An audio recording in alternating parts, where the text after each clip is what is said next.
வணக்கம் நண்பர்களே. நீங்க நம்ம பார்க்க போறது மிதுன லக்னம். லக்னத்துல ராகு வந்து 8 டிகிரி, குரு 17 டிகிரி, இந்த சுக்கிரன் வந்து 18 டிகிரி, சூரியன் வந்து 20 டிகிரி, புதன் வந்து 20 டிகிரில இருக்காரு. கேது 8, செவ்வாய் 5, மேஷராசி, சந்திரன் வந்து 4 டிகிரி, இந்த சனி வந்து 20 டிகிரி. இவங்களுக்கு வந்து சுக்கிர தசை முடிய போகுது. கடைசி புத்தியில இருக்காங்க. சனி வந்து சுக்கரனை பார்க்கறதுனால இந்த லக்னத்துக்கு 5க்கும் 12க்கும் உரியவர் வந்து 2ஆம் இடத்துல இருக்கு. 2ஆம் இடத்துல சுக்கரன் இருக்கிறது நல்ல அமைப்பு தான். தன வருவாயெல்லாம் ஓரளவுக்கு நல்லாவே இருக்கும். ஆனா இந்த சனி பார்க்கறதுனால சுக்கிர தசை இவருக்கு நடந்ததுனால இவருக்கு வந்து சுக்கிரனோட காரகங்கள் வந்து கொஞ்சம் நெகட்டிவ் தன்மை இருக்கும்.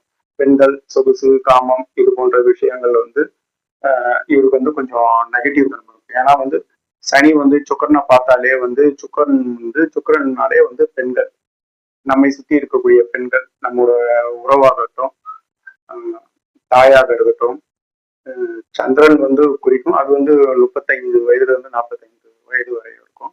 நம்மளோட கூட பிறந்த உறவாக இருக்கும், நம்ம சுத்தி பணிபுரியக்கூடிய பெண்களா இருக்கட்டும், கூட படிக்கிற பெண்களா இருக்கட்டும், அது எல்லாமே வந்து சுக்கரன் குறிக்கும். ஸோ அந்த தன்மையில வந்து கொஞ்சம் நெகட்டிவா இருக்கும். சுக்கிர தசை வந்து நார்மலா வந்து சுக்கிரன் வந்து குருவின் பார்வையில இருக்கிறது, சுக்கிரன் வந்து தனித்து இருக்கிறது, இந்த மாதிரி அமைப்புகள்ல வந்து இருக்கும். அங்க வந்து பாவர்களோட சேரும்போது வந்து சனியோட பார்வையோ சனியோட சேராம இருக்கும்போது நல்லா இருக்கும். அங்க செவ்வாயோட சேரும்போது வந்து நல்லா இருக்கும். செவ்வாயோட 8ஆம் இருக்கும். சனி செவ்வாய் ரெண்டும் சேர்ந்து மட்டும் பார்க்கக்கூடாது. அப்படின்னு இருக்கும்போது வந்து அந்த சுக்கிர தசையே வந்து சுக்கிரன் வந்து 5ஆம் அதிபதி தான். 5ஆம் அதிபதி 2 இருக்கிறது ஒரு நல்ல அமைப்பு தான். ஆனா வந்து இங்க செவ்வாய் சனியின் பார்வையில வந்து சுக்கிரன் வந்து அந்த அளவுக்கு நல்லா இல்லை. அதுதான் வந்து அது தேவையில்லாம படிக்கிற விஷயங்கள்ல வந்து டைவர்ட் பண்ணி விடக்கூடிய அமைப்பு தான் வந்து செவ்வாயும் சனியும் சேர்ந்து ஒரு மாவட்டத்தை பார்த்தாலும் ஒரு கிரகத்தை பார்த்தாலும் அந்த கிரகத்தோட பலன்கள் எல்லாத்தையுமே வீட்டோட பலன்கள் எல்லாத்தையுமே வந்து நசுக்கக்கூடிய அமைப்பு தான் வந்து இந்த சுக்கிர தசை. இப்ப அடுத்தது வந்து சூரிய தசை. எப்பவுமே வந்து மிதுன லக்னங்களுக்கு சனி தசை, சுக்கிர தசை, புதன் தசை இது போல தசைகள் தான் வந்து ஓரளவுக்கு நல்ல பலன்கள் கொடுக்கும். ஆனா சூரியன் வந்து இங்க 3ஆம் இடத்துல ஆட்சியா தான் இருக்காரு.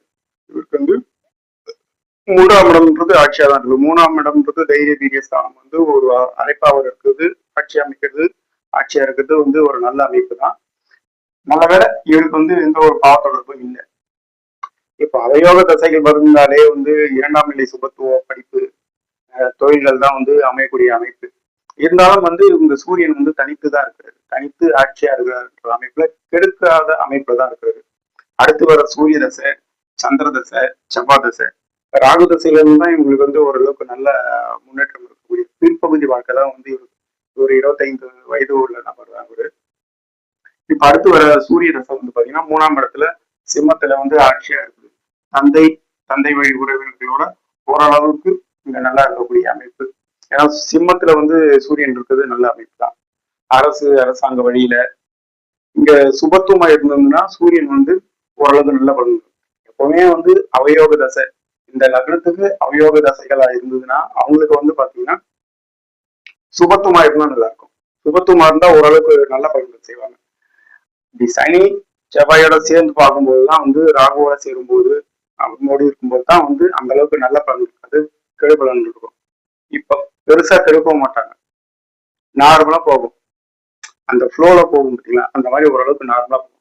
சூரிய தசை வந்து 3ஆம் இடத்துல இருக்கிறதுனால முயற்சி தான் மறுத்து இருக்கிறதுனால வந்து ஓரளவுக்கு அவங்களுக்கு நல்லா இருக்கும். பெருசா வந்து கிடைக்கலனாலும் ஓரளவுக்கு நார்மலா வந்து போகும். அடுத்து வந்து சந்திர தசை. இப்ப உங்களுக்கு ஜென்ம சனியும் நடந்துட்டு இருக்கு. ஜென்ம சனியில வந்து எல்லாத்தையுமே வந்து முடக்கி வைக்கும்.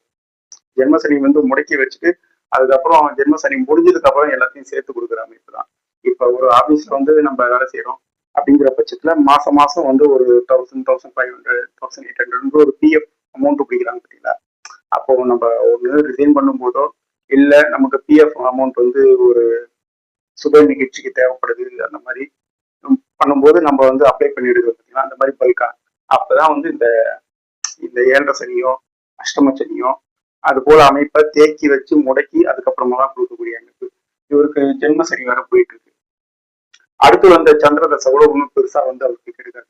சந்திரன் வந்து 2ஆம் அதிபதி லாபஸ்தானத்துலதான் இருக்கு. பெரிய லாபங்கள்லாம் கொடுக்காம ஓரளவுக்கு அந்த ஃப்ளோவா போற அமைப்பு தான் இருக்கு. சனியின் பார்வை வந்து இல்லை. சந்திரனுக்கு எப்பவுமே செவ்வாயோட பார்வை நல்லா இருக்கும். சனியோட பார்வை சனி செவ்வாய் சேர்ந்து பார்க்கும்போது தான் அங்க வந்து அசுகக்கூடிய அமைப்பு இருக்கு. இங்க வந்து சந்திரன் வந்து சர வீட்டுல இருக்கிறது நல்ல அமைப்பு தான். அடுத்தது வர செவ்வாய் தசை.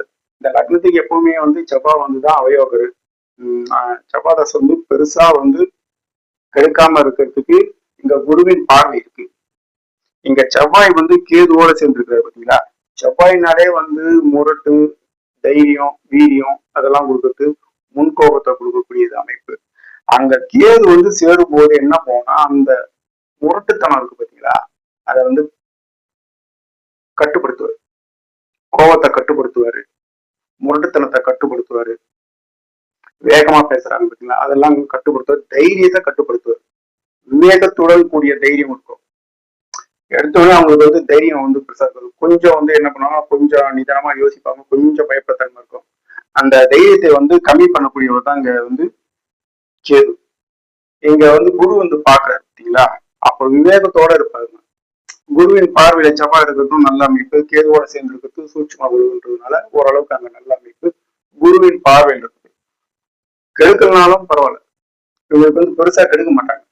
ஓரளவுக்கு நல்ல பலன்கள் தான் இருக்கும். செவ்வாய் வந்து செவ்வாய்க்கு 6க்கும் 11க்கும் உடையவர் வந்து இந்த செவ்வாய் வந்து 7ஆம் இடத்துல இருக்கிறதுனால ஓரளவுக்கு நல்ல அமைப்பு தான்.